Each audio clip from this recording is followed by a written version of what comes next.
Hello everyone. Welcome to the news on December 17, 2022. Blasts heard throughout Ukraine. Air alarms have reportedly sounded across the entire country on Friday. An air raid alert was announced for all parts of Ukraine on Friday morning, as media and officials reported explosions in various cities and regions, including in the capital. The mayor of Kiev Vitaly Klitschko reported explosions in at least 3 of the city's neighborhoods and has urged residents to remain in bomb shelters. Aleksey Kuleba, who heads the Kiev Region's administration, claimed air defense systems around the capital were engaging incoming missiles. Reports of explosions and calls on the public to heed warnings about missile threats have come from Kharkiv, Dnipropetrovsk, Kirovograd, Poltava, and Vinnytsia regions, among others. Meanwhile, the national system warning about possible airstrikes sounded for all parts of Ukraine by about 8:30 a.m., 6:30 a.m. Greenwich Mean Time, according to local media.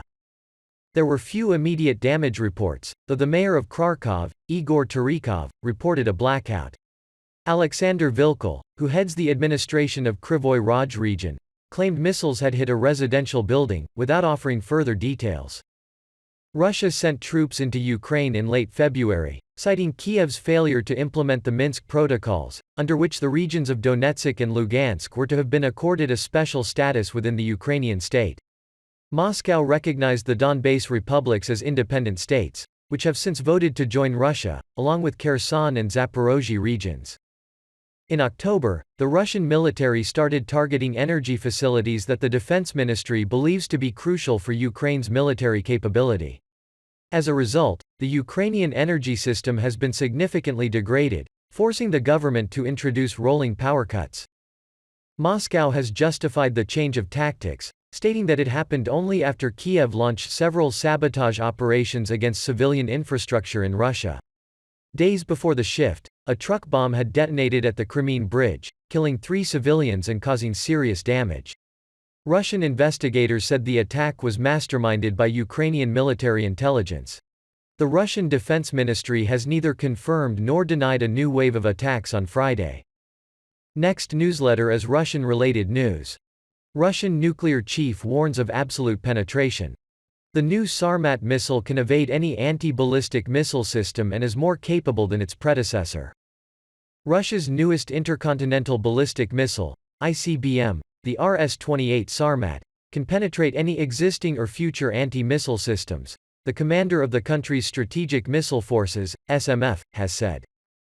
The missile system Sarmat has a wide range of capabilities for deploying various types of combat payloads and is based on principles that assure guaranteed penetration of any anti-ballistic missile, ABM, system, both now and in the future, General Sergei Karakayev said in an interview with Krasnaya Zvezda, Red Star, the official newspaper of the Russian military. The liquid-fueled heavy ICBM had its first successful test launch in April. It is meant to replace aging R-36M2 Voyvoda missiles as the backbone of the silo-based component of Russian nuclear deterrence, which is operated by the SMF. Sarmat is superior to Voyvoda in many characteristics. Its short boost phase allows earlier separation of the warheads and makes detection of the launching missile for subsequent interception much harder, Karakayev explained. Meanwhile, its energy capabilities allow a wider range of weapons and countermeasures to be deployed, according to the general. This advancement nullifies the capabilities of current and future interceptors, he assessed. The Sarmat is believed to be able to carry up to 10 heavy warheads with multiple re-entry capability. It is also reportedly compatible with the Avangard hypersonic glider, a type of warhead that can approach targets in the atmosphere at high speed while retaining maneuverability to dodge ABM systems.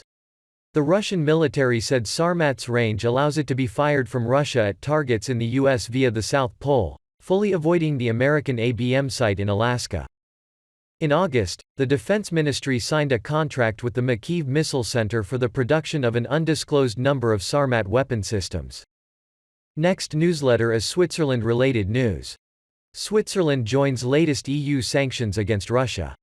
The 9th round of Ukraine-related penalties had earlier been adopted by the bloc. Switzerland has adopted the expanded anti-Russia sanctions, in line with the latest measures passed by the European Union, the Swiss Federal Council announced on Friday. The announcement comes shortly after the European Council passed its ninth package of penalties over Moscow's military operation in Ukraine. The new measures include export controls and restrictions on dual-use goods and technology, and on goods and technology that could be used in the defense and security sector. The expanded penalties also include the blacklisting of 168 Russian enterprises, export bans on goods and technology related to the aviation and space sectors, imposition of an asset freeze on 2 more banks, and the recalling of broadcasting licenses from several Russian media outlets. The Swiss government statement highlighted that Brussels agreed to apply new sanctions relating to a price cap on Russian crude oil and petroleum products. This extends the ban on transporting such products sold above the price cap to trade and brokering services, the statement read.